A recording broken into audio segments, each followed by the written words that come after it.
JT, Mr. Josh Thompson, welcome to the Running Effect podcast. How are you doing this afternoon? Good, good. Thanks for having me. I normally don't do this, and we've known each other for approximately 5 minutes, so you might not know this about me, but my podcasts are very chill, very conversational. I haven't done this with other episodes, but about 20 minutes ago, when I was thinking about our conversation today and some of the things that I think you can provide to my audience, one of those things is just a long, sustainable, consistent, successful career. And with that, I was like, I'd be a fool not to extract some wisdom from the man himself.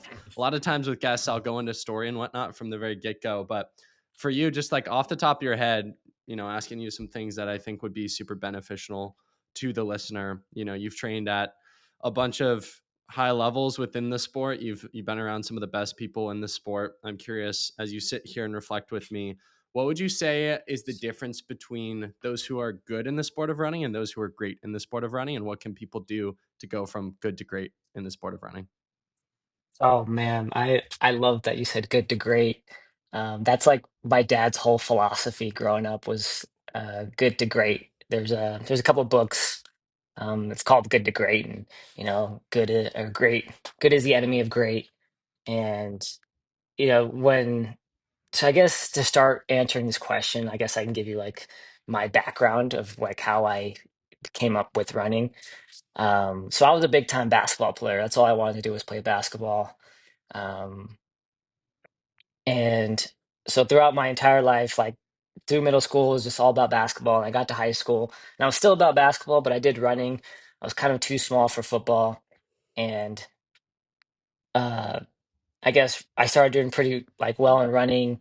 Um, and basketball, I was doing okay in basketball. Obviously, I had a pretty successful basketball career in high school. We won state in 2011.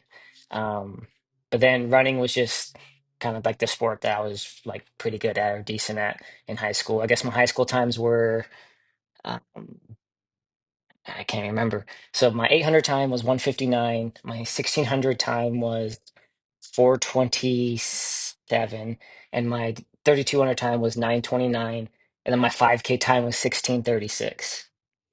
I was doing about probably like 10 to 15 miles a week, not really doing much. I took Saturdays and Sundays off just because I was a kid and wanted to do other things.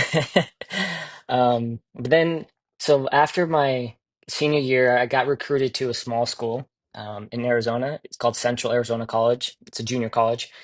And so from high school, I was doing like 10 to 15 miles a week, and then get to junior college, and the coaches there did a really good job at making sure I didn't overextend myself. And so I kind of bumped up to like 40 to 50 miles a week, and then transferred from Central Arizona College to Oklahoma State. And then from there, the coach Dave Smith there and Bobby Lockhart at the time, he was there, um, really kind of like pushed my body and been like, hey, look, let's see what your body can do and let's increase your mileage. So I increased my mileage even more. And then going from there even to Bowerman Track Club, um, same thing, kind of increased my mileage a little bit, but it was more of an increase in volume and an increase in intensity. And so I guess to answer your circling back to that question of, I guess what, makes an athlete good to great, from starting out from 10 miles and getting up to, the intensity and the volume of Bowerman Track Club, um, it was mainly the mentality. I mean, training with, my high school team, it's a bunch of high school kids. We don't really know what we're doing. We're kind of just there for the fun of it, to be around each other for the social aspect. And then going to Bowerman, it was like, you're training with Evan Jager, man. The guy's a silver medalist in the steeple. You're training with Mohamed, he's a multi-medalist in any event, basically. Lopez Lamont, you're training with all these like medalists. And you can just see in their eyes like the drive and the mentality that they have, that they want to be the best, and they want to help others also be the best. And so like this group was just, the environment created there was just insane, when it was just like everyone wants to be good, everyone wants to be great, sorry, everyone wants to be great, like no one wants to settle for good.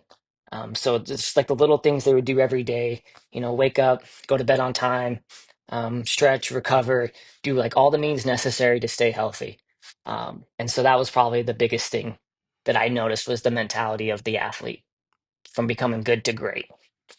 A lot of people probably think it's a cliche phrase, but the phrase, if you can believe it, you can achieve it. And I actually think a lot of times people, what I've come to find out is a lot of times the cliche phrases are the most true phrases. And we say they're cliche Mhm. because they get said a lot, but they get said a lot because they're true.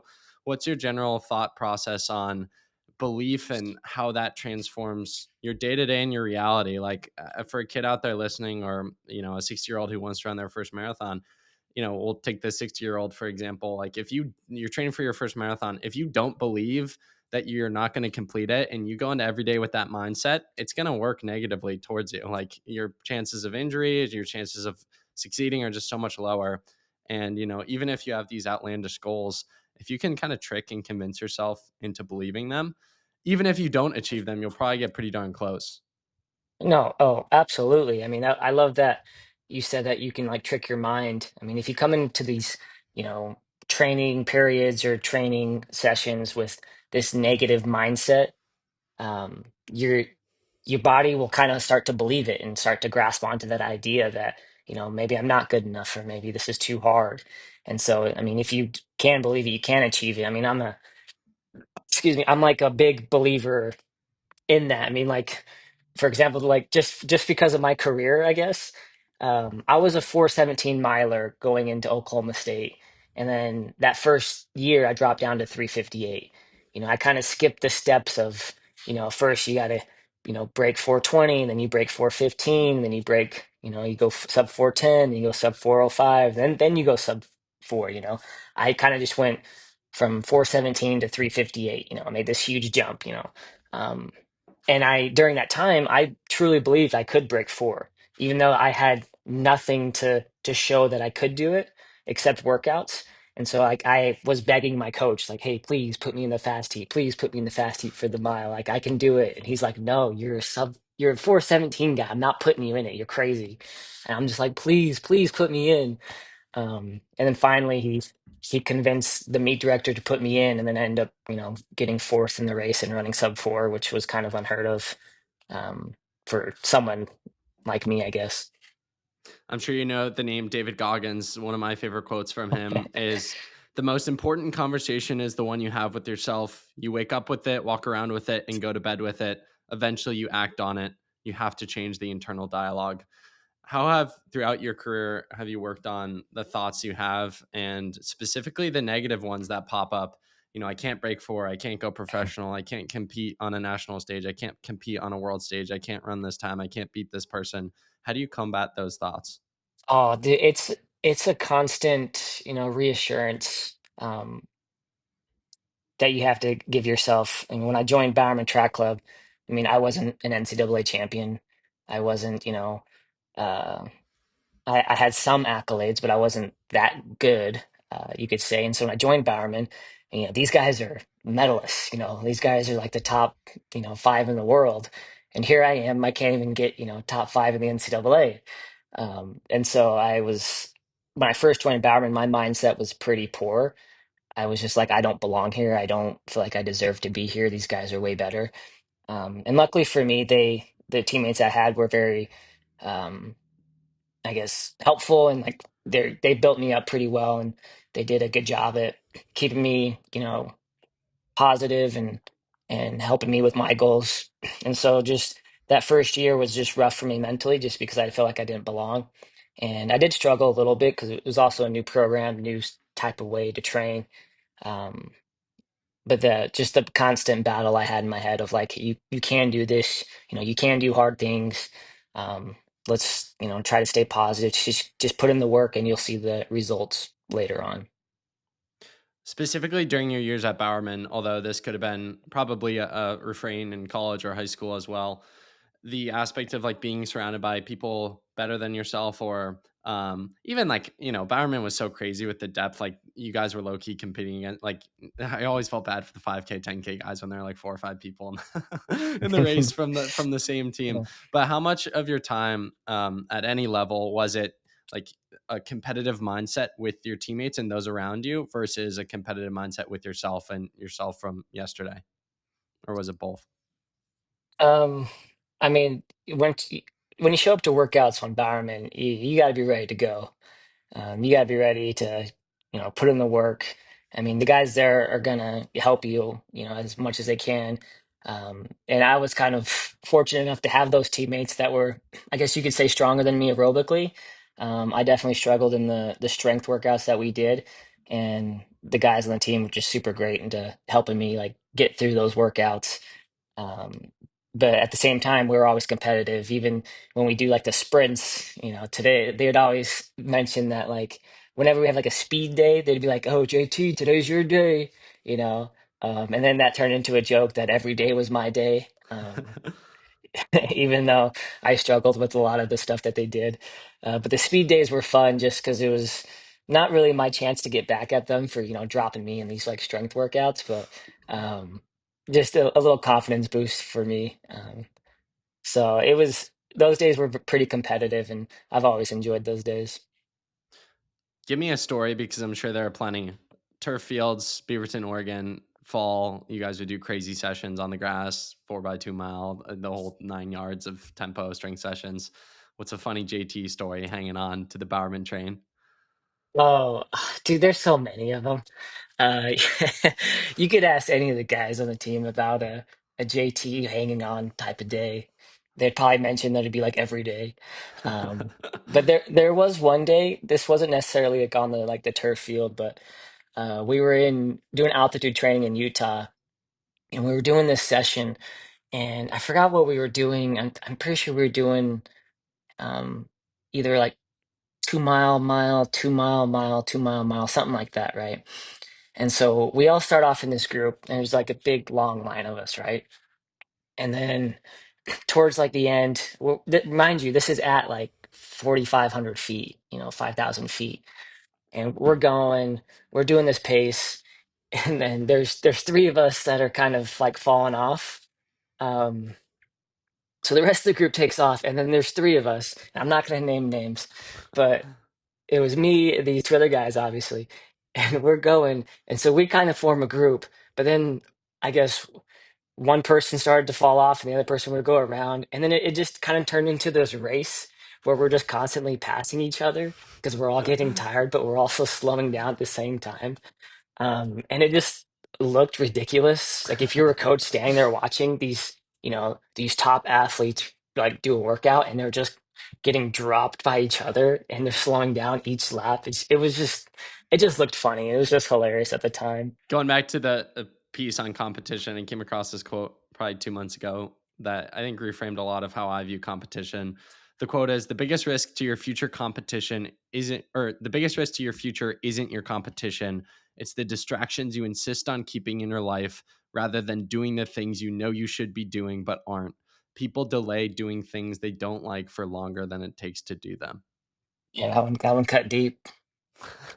You like that one? Any thoughts on it? Uh, it's absolutely true. I'm a big gamer, I guess you could say. I enjoy playing video games, and that's something that I still play every now and then, but it's hard. Nowadays, I have two kids, a wife, and I have one kid that's going to be born any day now. Um, so it's my gaming time's limited, but in the past, I've had some free time, and that's been a struggle of mine to kind of give up and just focus on running and training and trying to get better. But it's been going well now. So Another piece I wanted to get your take on going into this conversation. Fans of Josh Thompson have nearly had a heart attack multiple times in your career for your tactics, but they seem to work out most uh, times.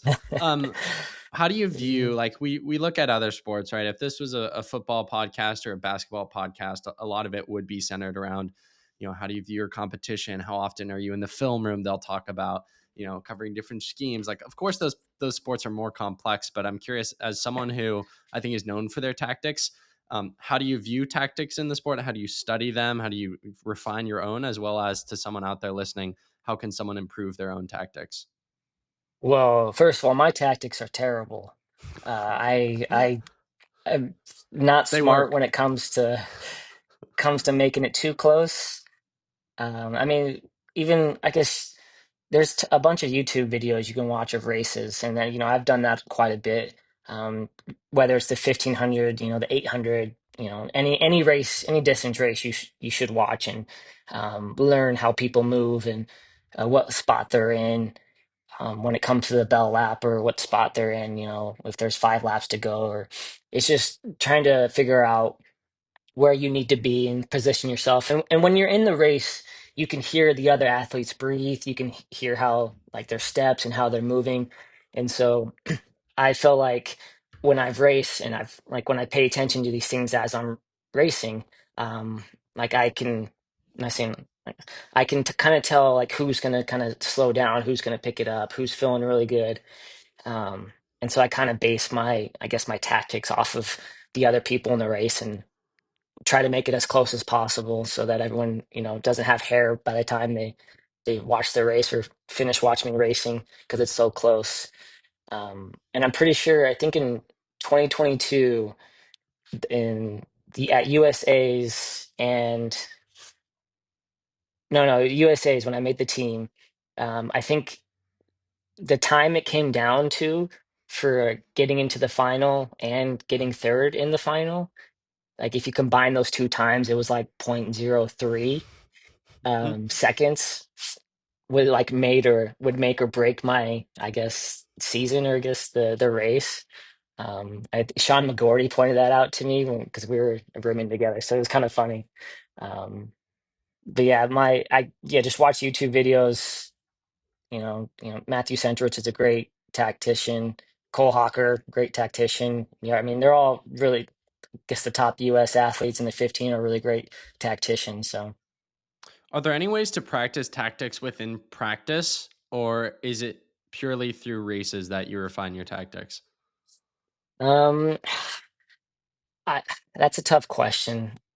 Because when you practice, your main goal is to kind of improve that VO2 and improve strength and uh, get stronger.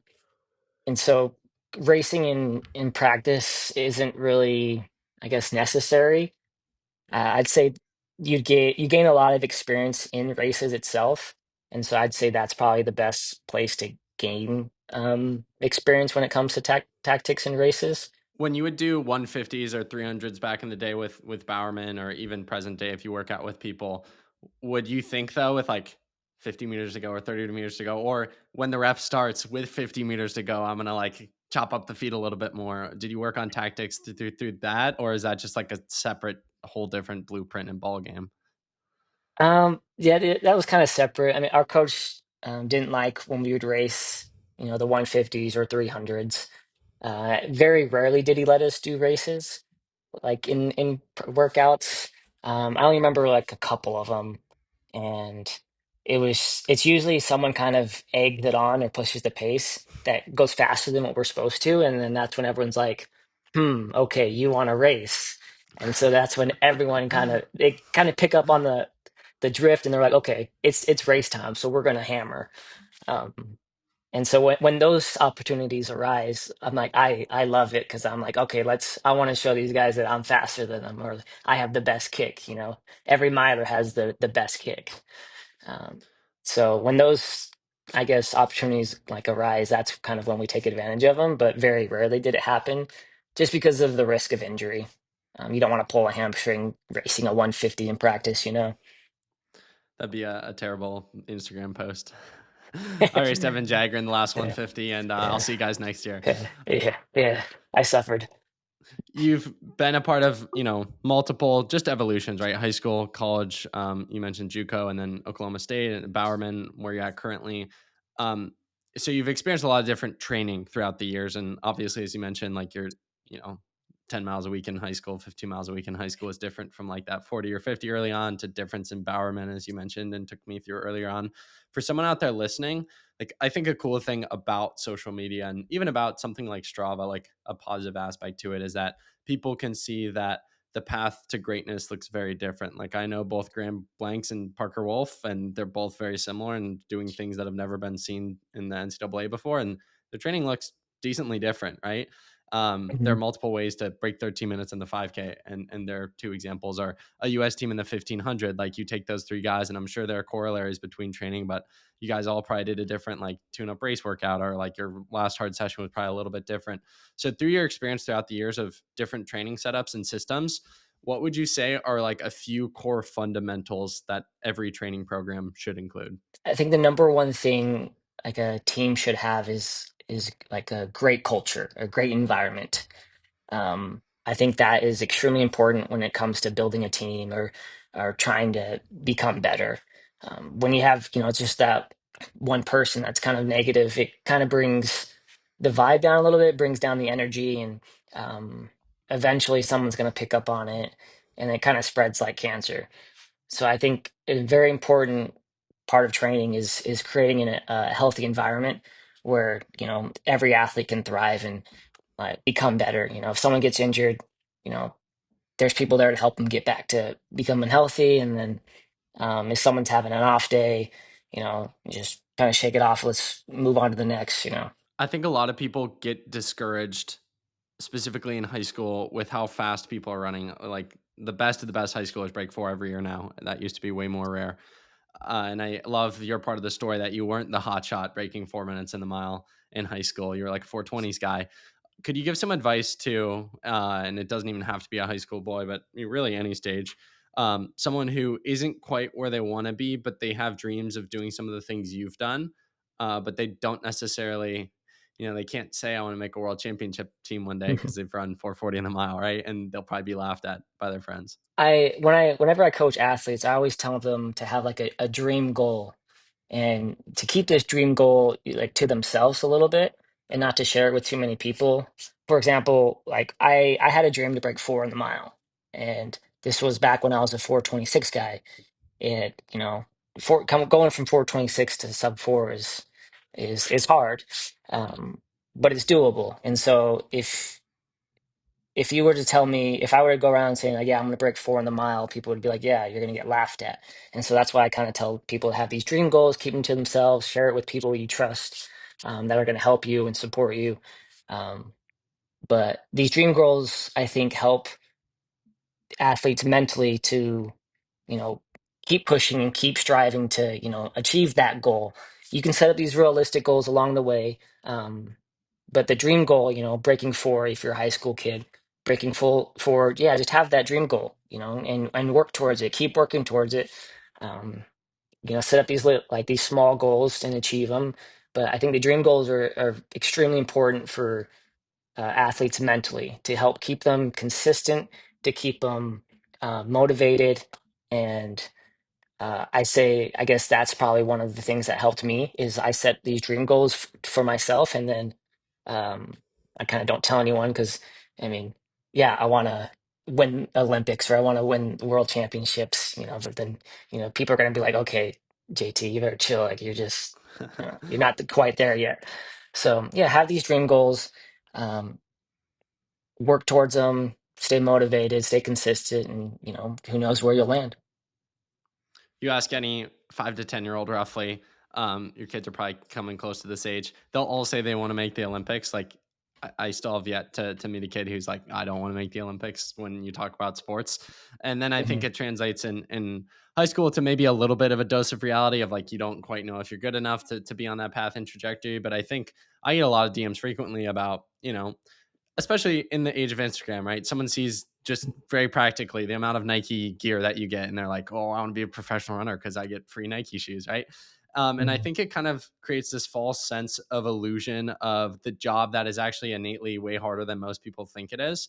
My question for you is: if people knew how hard it was to be a professional runner, like, and you think back to all the work over the years that you've had to put in to put yourself in this position, do you think they'd still want the things that come with it? Yes. Um, I feel like the reward of running is greater than the effort you have to put into it. Uh, I, because like, yeah, it's running, it's hard, and I guess this is one thing I guess I kind of want to talk about and kind of share my philosophy on running in general. So growing up, my my dad, my family, we're all very active in sports and all that. And so my dad had kind of a philosophy that he kind of instilled into us kids. I grew up with seven siblings, um, including me. And so we basically had, a couple different sports teams. We always played each other and stuff. So the philosophy he instilled into us was, running isn't a punishment. So when we play basketball, we do these drills, do these competitions. And so my dad would be like, okay, well, whoever wins, this competition has to run, these suicides or these laps or ladders, and us kids are like, wait, why are you punishing us with running? And the losers, don't have to do anything.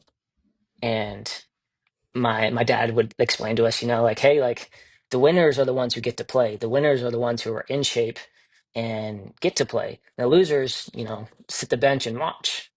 And so that kind of changed my whole like mentality of like, oh wow, like the winners are the ones who train and get better, whereas like the losers, have to like sit and watch, from the sidelines.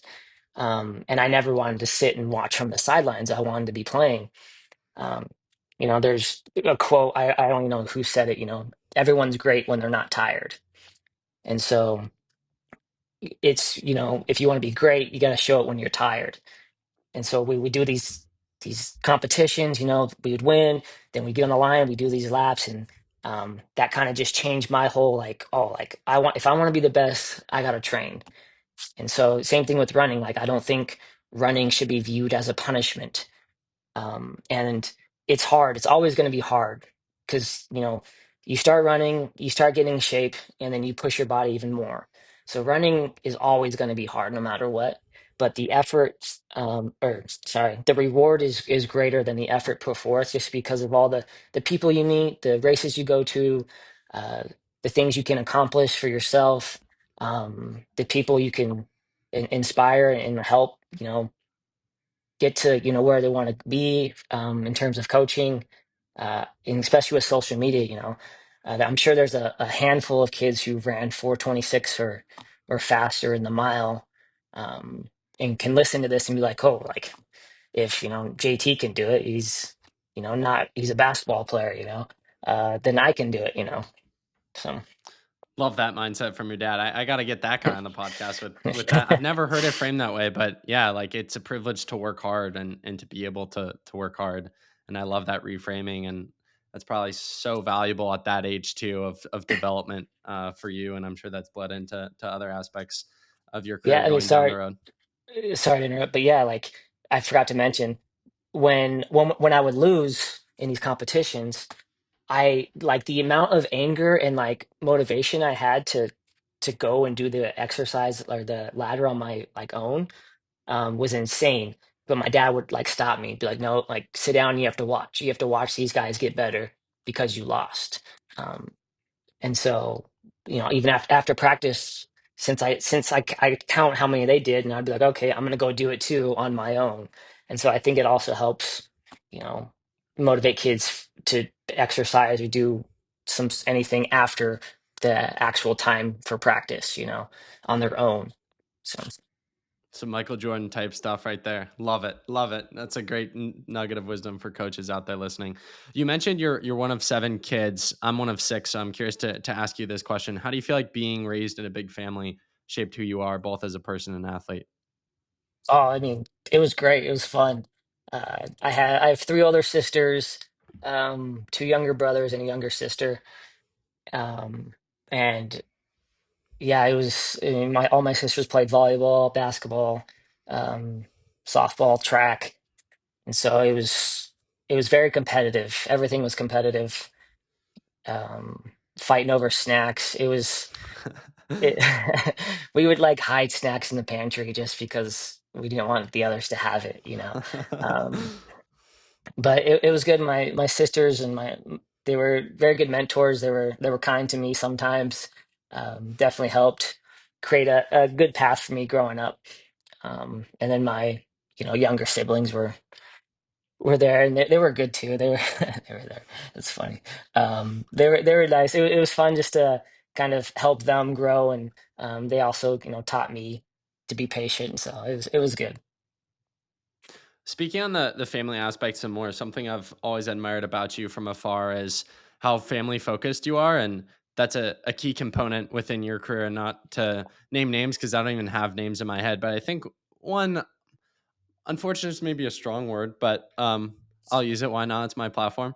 Um, Aspect of the running community is it can be like a very selfish endeavor, and I think a lot of people forego. Yeah, like you just don't see an emphasis on focusing on their family too much. And I'm not even talking about like immediate, but also a lot of times extended. It's just like a very Hmm. you have to be dialed in 100% of the time, locked in. Most 365 days out of the year, and you've always clearly at least from afar, shown that you care about your wife, you care about your kids, and they're an Hmm. important part of your life.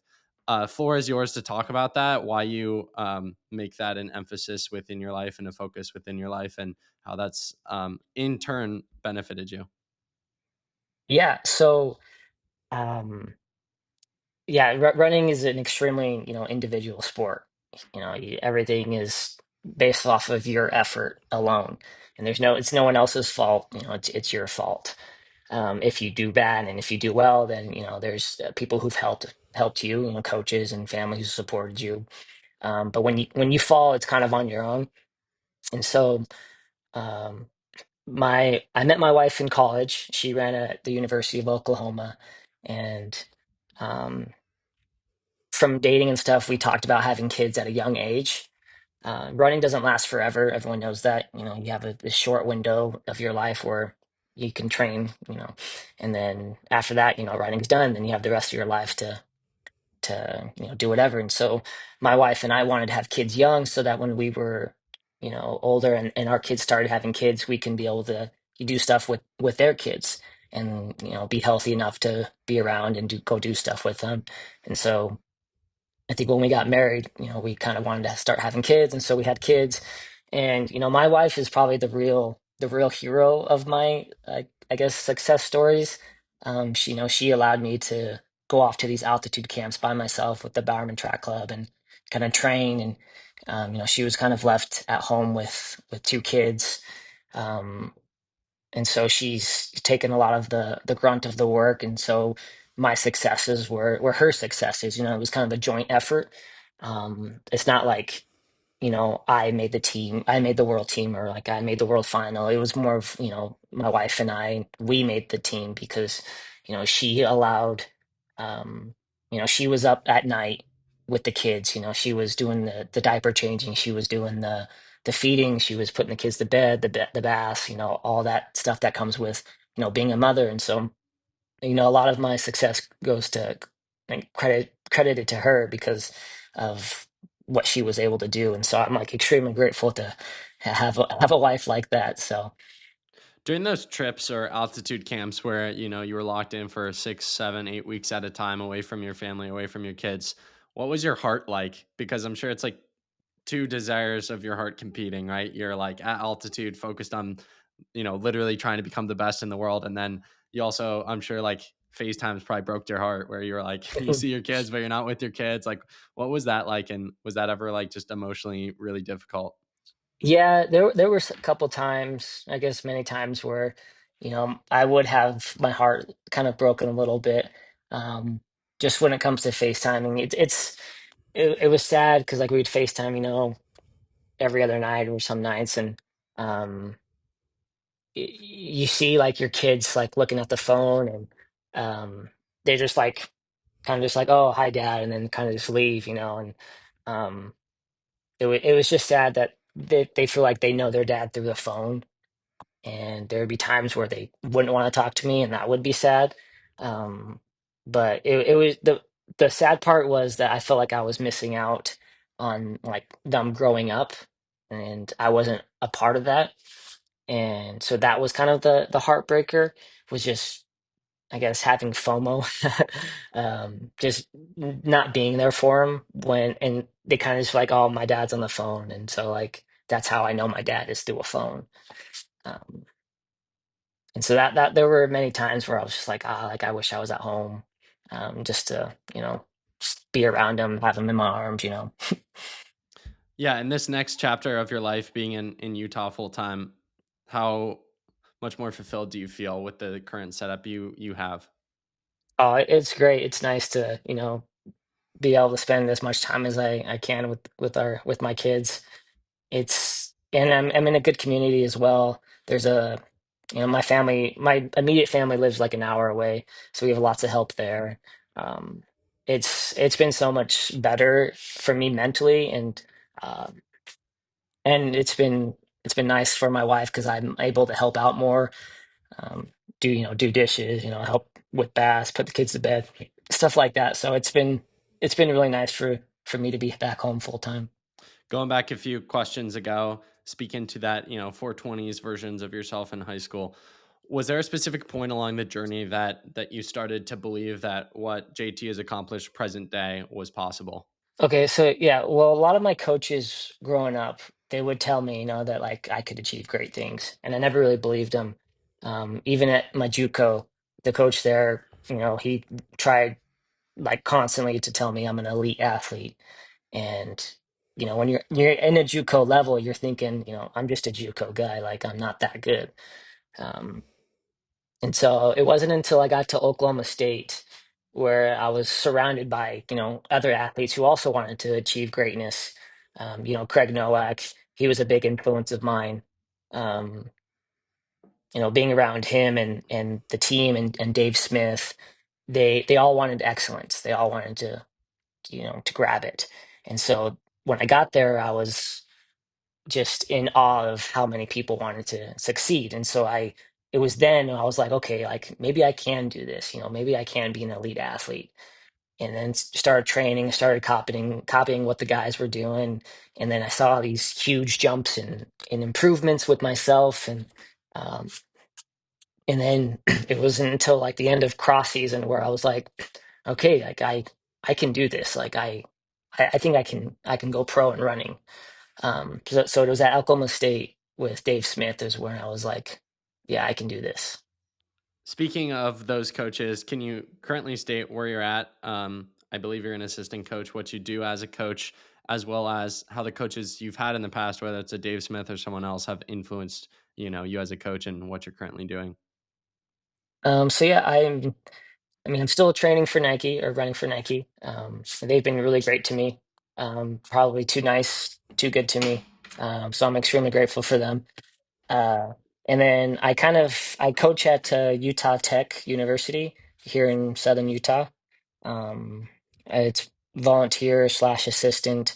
I've been helping out with the guys and the women's teams, and so um, I guess a lot of my coaching philosophy derives from Jerry Schumacher, Dave Smith. The JUCO coach, his name's Paul Tavares, and Coach Harmon, um, and then my high school coaches.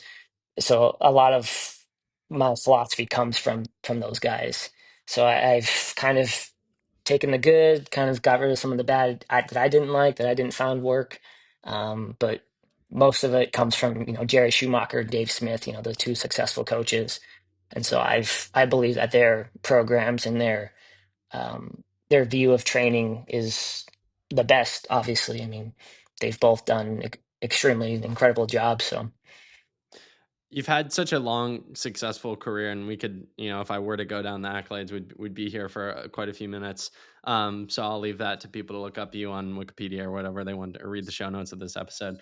But what do you feel like what's your kind of outlook on the sport right now in terms of you've had a long, successful career? Is there something you want to accomplish before hanging up the spikes? Is it, I just want to continue to explore the sport and see how far I can go within it? What's your kind of current outlook? Do you feel like you need to accomplish something before hanging up the spikes, or is it just kind of taking it year by year or a different outlook? And if so, what is that outlook? I still have a lot of stuff that I want to do. When I was on Bowerman, my main focus was the 1500, and so I don't have very many other PRs besides the 1500. And so I would like to, run a 3K, run a 5K, maybe run an 800. Um, I I have some stuff that I still want to achieve, and I still believe I can achieve, and so I still feel like I have more running left in my legs. And training right now is going really well, and I'm excited for it. And I'm excited to open up this indoor season just to see where I'm at. So yeah, I still have some unfinished business. I love it. How would you define the word legacy, and what do you feel like your legacy in the sport of running is, at least up until present Man, day? man, that's a hard question, man. Um, Running legacy. See, here's the thing: is maybe you don't have to put this in the podcast or not, but I don't. This might be like a negative mindset as well, but I don't feel like I've been that instrumental in the past, 8 years of my professional running career. I've always been that guy that's kind of just been right there. Um, I've had some successes, but not like the great achievements. And so when it comes to legacy, I mean, the name that comes to my mind is Matthew Centrowitz. I mean, if you take a look at his career, I mean, that's a legend right there. Like being able to do what he did and be that consistent for that long is insane. Is crazy.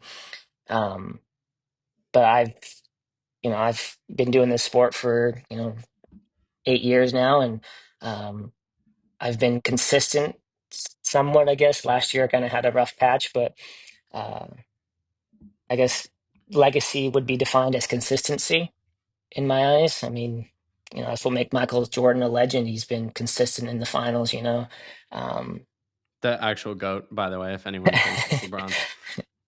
yeah, I agree. I agree. So that's I how I think would define legacy is consistency. adding to this, disagree with me if you must. It'll make for a more entertaining podcast. I think a lot of times, at least part of how I, Dominic Schluter, would define legacy is what's the story people say about you and, talk about you. And I think even from our short conversation, the legacy of this conversation, I think would be the fact that you went from this kid who really never thought what you're doing today was possible. You went the JUCO route. Nothing in high school would indicate that you would have done the things you've done, gone pro, much less made a world team, much less run some of the times you have, even breaking four in and of itself. And a lot of times I think those stories are more relatable than the Centros of the world. As much as I love Centro and, as an Mhm. American, take great pride in him and the ways he's contributed to U.S. distance running history. Like, he was so dang good in high school. It's not relatable. Um, it's funny. My PR on the grass in high school was also 16:36, right? So I hear that and I'm like, you're way more relatable to me in terms of like, I look at someone like you and I do this full time. I'm not gonna, run competitively. I'm sure maybe some marathons one day, but I'm never gonna make the Olympic trials. But I even see like your progression in your path, and I think, oh, if you just keep chipping away like Josh did, you can accomplish way more than you think is possible. So, not to tell you what your legacy is, I asked that question very without like a answer, but at least as a fan of yours, I think a big part of your legacy is what you were able to do with the cards you were dealt, and your career and legacy is a testament to hard work over time and how that benefits you. Yeah, Disagree with me if you must, but that that's what was I would say. much better said than I said it. So, Okay. Other question for you, wrapping up this conversation. For those who have listened to this conversation, look up to you, all that you've accomplished. What would be the final takeaway message that you want to leave people with? Can be anything off the top of your head. be consistent. I mean, if you need help, just reach out to the pros. Some answer, some don't. I've always tried to check my DMs for uh, you know student athletes who've reached out, high school kids who've asked for like, hey, what do I do for this, or um, how do I get better? I've always tried to respond and give them some sort of help, some sort of guidance, because I think just that one little piece of advice could take someone's career to the next level. So stay consistent. If you need help, reach out. um, I mean, I was once sub 4:30 miler, sub whatever 9:30 in the 2 mile, and nowadays there's a bunch of kids who can do that. So High schoolers these days are crazy. I don't know what their parents are feeding them, but it's yeah. wild. Some of the things, it's absolutely insane. It's inspiring, but I definitely feel slow going back to my high school self, looking at like Danny Simmons ran what, like 13:25 in the 5K this past. Like, what in the world? Crazy. Mhm. Wrapping up this conversation, I'll ask you the final question I ask every guest in a second, but before I do that, third baby on the way. What are the emotions as a dad? Are you nervous? You've gone through this process twice now. Christmas baby, before Christmas, after Christmas, unique time of year. Well, so when we had our first kid, um, after the first kid, I was like, "Yeah, I'm done. I'm done having kids. This is way too hard." And then my wife kind of convinced me to have another one. And once we had that one, I was like, "Oh, this isn't so bad. It's pretty chill." Even though she's like a Sour Patch Kid. So I sorry, I have a boy, I have a daughter, and then we have a daughter on the way. And so my oldest boy, he's autistic. He's probably the perfect little angel. He's never done anything wrong in his life. And then my daughter, she's a Sour Patch Kid. She's at first she's sour, she's a demon, and then the next she's like the sweetest little girl you ever meet. So I'm kind of excited to see what our third daughter is going to be like. Um, and I'm pretty confident, I guess, with where I'm at with parenting and all that, and being home full time is going to be nice for my wife too. So we're I love excited. it. I love it. So exciting. Josh, final question I ask every single guest on every single episode. If you had Gordon Ramsay coming over to your house for dinner, what would you choose to make for him? Beef Wellington. Ooh, can you actually make that Yeah. or is that a bluff? No, I can actually make it. You can ask my Really? wife. You can ask Matthew Centrowitz. I made it for him. What? How Um, long did it oh take you to yeah. make it? It's a process, man. It's with because I'm a big Gordon Ramsay fan. I have his books. I watch his videos on how to like if I need to look up something on how to make it, I go to Gordon Ramsay YouTube or something. Um, Holy and so smokes, I'm impressed. I'd actually be kind of scared to make beef Wellington just because he'd be like, "What is this? This is your donut," you know? So it'd be kind of scary to have him eat beef Wellington that I make. So, but yeah, I'd make it for him anyways, just to say I made it. Well, Josh, if I happen to be out in Utah at any point this year, we're gonna have to shoot some video for YouTube of you making beef Wellington, not for Gordon Ramsay, maybe for me. I want to try it. I've like Mm. followed Gordon a little bit, and I knew you were a fan of him the second you said that response because that's his like primo dish. So we'll have Yeah. to make that happen. The YouTube special with Josh Thompson, non-running, completely cooking edition. I'll watch it all go down. But Josh, really appreciate you taking the time to chat and chop it up. I feel like I personally got so much value and wisdom from this, and I can confidently say the listener will say the same after listening to this. So thank you so much for all that you've done within the sport, the ways you contribute to it, and for taking the time to literally 48-minute masterclass with the man himself. So appreciate it and keep crushing it. Awesome. Well, thank you for having me. I appreciate it. It's been fun.